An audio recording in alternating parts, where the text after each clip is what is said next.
It's funny, the world we live in. I can like a player, but in a salary cap sport, I don't worry about it in baseball. Pay Juan Soto what you want if you're Steve Cohen. But I didn't like the Tua deal or the Dak deal. And I feel the exact same way about the Brock Purdy deal. I like Dak and Tua at the right number. Now, revenues go up. Maybe 53 feels like 48 in 2 years, but I feel the exact same way. I've called Brock Purdy, Geoff, the AFC Tua. Not as good in bad weather, little smaller than I'd love, can struggle pushing the ball downfield again if it's a little windy or inclement, and a couple injuries where one more, I'm not sure what I have. Do you feel that it's kind of like the Tua deal? I feel like he's one of the quarterbacks that you have mentioned that needs a lot around him to elevate his team, right? Like he's not a guy like an Allen, Mahomes, Herbert, Jackson. Like we know that, right? That a guy that's going to elevate everyone around him. If things are going well, he's going to play really good. The thing we don't talk about with the Niners and with some of these teams as well that sign these quarterbacks is how important it is to draft and develop when you pay someone this much money. The Chiefs have done it well. The Eagles, the Ravens, the Bills to some extent. The Niners haven't. Go look at their roster right now, Colin. Find me the impact players they have drafted in the last 5 seasons. Right. Not a lot of them.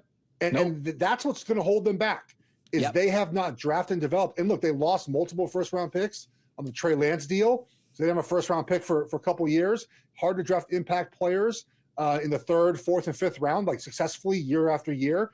And they just don't have. So they paid Brock Purdy, which they had to do, as you mentioned. Like they had to do it. There was no option. But now you look at the roster and you think, okay, when Trent Williams is gone, when Kittle's older, when McCaffrey's older, when all these guys get older, where are the impact players? Now, last year's draft was good, I think, so far. I think they got a guard, and Pearsall, I think, will be good, but obviously was hampered first half of last year with playing time. The problem with the Niners isn't they paid Purdy. It's that the rest of the roster, where's the young, impactful players? Yeah, they're hoping Mikael Williams is that. They're hoping the kid they got in the first round is that. It's a couple of weeks ago a week ago we had the rookie mini camps. Now I am under I believe this, that Dillon Gabriel was a reach. I don't think he's an NFL quarterback of note. I think the front office of Cleveland, not counting the owner, wanted to draft a quarterback so they'd get out of the Shedeur conversation. My buddy John Middlecoff mentioned this. And then by the 5th round, the owner knocked on the door and said, go draft him. That said, I think Shedeur is going to win the job. I don't think he's great, but I think he's accurate. He moves well enough. Where do you land on that circus? I mean, it's Kenny Pickett, it's Gabriel, it's Shedeur, it's Flacco. Where are you on the Cleveland quarterback situation?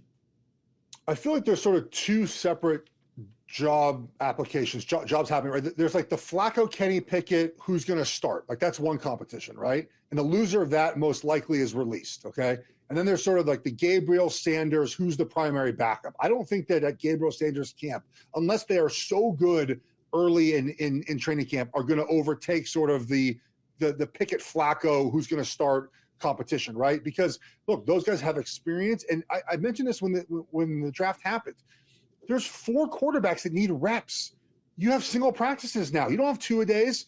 And now even practices, you get every 4th day off and you have a load management day. Like there's just not enough reps, Colin, unless Shedeur is that good early on.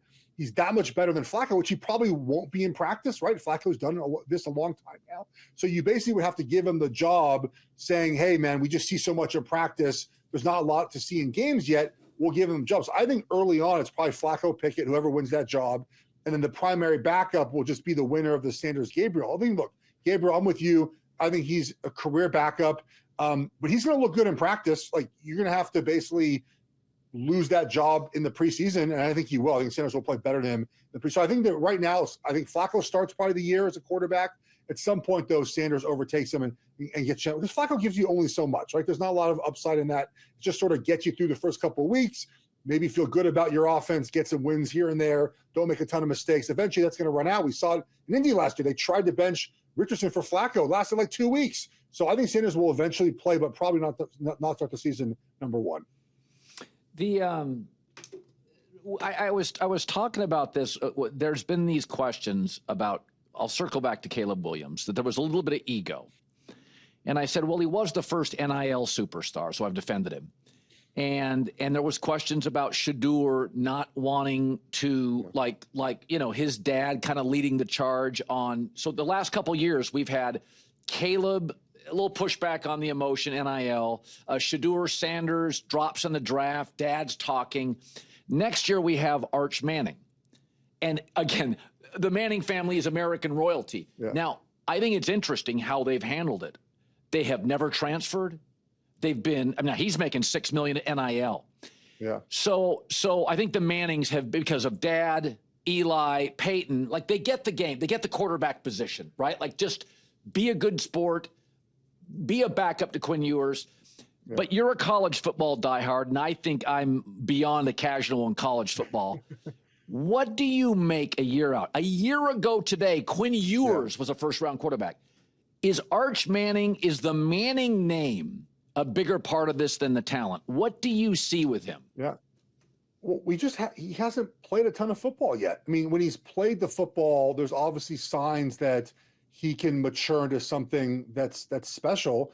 I think the thing about this year in college football, it's the year of the quarterback. I mean, there's like 8 quarterbacks right on the top of your head that could go number 1. Now, obviously, they probably all won't be the 9th quarterback who goes first overall, but you look at Arch, you look at Klubnik and Nessmeyer and all these guys. I mean, I'm missing obviously a bunch of names here. Like there's going to be so many quarterbacks this year. It's going to be sort of like an ice cream flavor, right? Like you pick your favorite one, and it might be different across different teams. Arch just has to play more. We need to see more consistent play. He just hasn't played, right? Ewers has been the starter. He's spot started. He's looked good in those moments. But look, when you spot start, teams don't have film on you. You know, it's the 5th, 6th, 7th game in a row you played where teams start figuring out, okay, well, when he rolls to his right, he does this. When he looks left, he does that.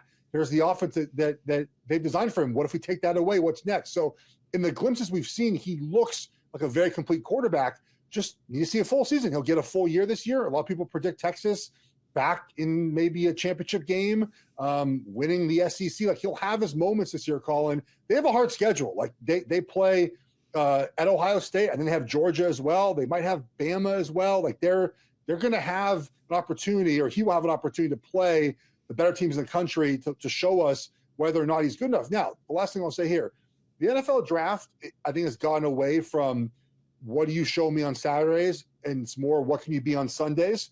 So we might think a quarterback here and there doesn't have it in college, but teams look at his talent, his arm talent, his maturity, his mental capacity, his ability to see things, happen in real time and say, we want that guy on our team. The college production doesn't matter as much. So this would be a fun year. There's so many quarterbacks this season. There could be 7, 8 guys in the top 2 days.